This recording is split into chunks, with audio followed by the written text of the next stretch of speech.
নিশ্ছিদ্র অন্ধকার, গ্রহীণ এক জঙ্গল।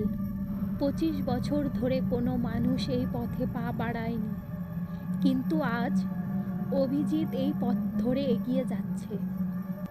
সে এক পুরনো বাড়ির খোঁজ পেয়েছে। শোনা যায় বাড়িটা এক সময় জমিদার বাড়ি ছিল। জমিদারের পরিবারকে এক রাতে নির্মমভাবে হত্যা করা হয়েছিল। এরপর থেকে লোকের মুখে শোনা যায়, রাত হলে বাড়িটা থেকে অদ্ভুত আওয়াজ আসে, কারো কান্না, কারো চিৎকার। অভিজিৎ একজন ভৌতিক গল্পের লেখক। এসব কাহিনী তার কাছে কৌতূহলের জায়গা। সে ক্যামেরা আর টর্চ নিয়ে বাড়ির দিকে এগোতে থাকে।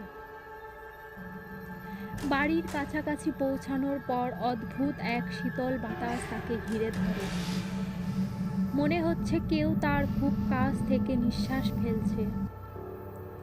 চারপাশ একেবারে নিস্তব্ধ, কিন্তু হঠাৎ করেই করুণ স্বরে কেঁদে উঠল কেউ। অভিজিৎ টর্চের আলো দিয়ে দেখতে পেল এক সাদা শাড়ি পরা নারী মাটিতে বসে কাঁদছে। নারীর সব চুল এলোমেলো, মুখ ঢাকা। সাহস করে অভিজিৎ কাছে এগিয়ে গেল, কিন্তু ঠিক তখনই নারীটি মাথা তুলল। তার চোখ নেই, শুধু দুটো কালো গর্ত, মুখ থেকে ঝরছে রক্ত। তুমি কেন এলে এখানে? ভৌতিক গলায় নারীটি বলল।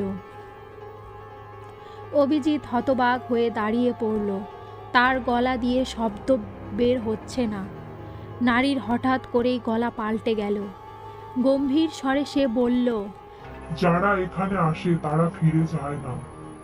চারপাশে হাওয়া ঘুরে ঘুরে ঝড়ের মতো উঠতে থাকলো।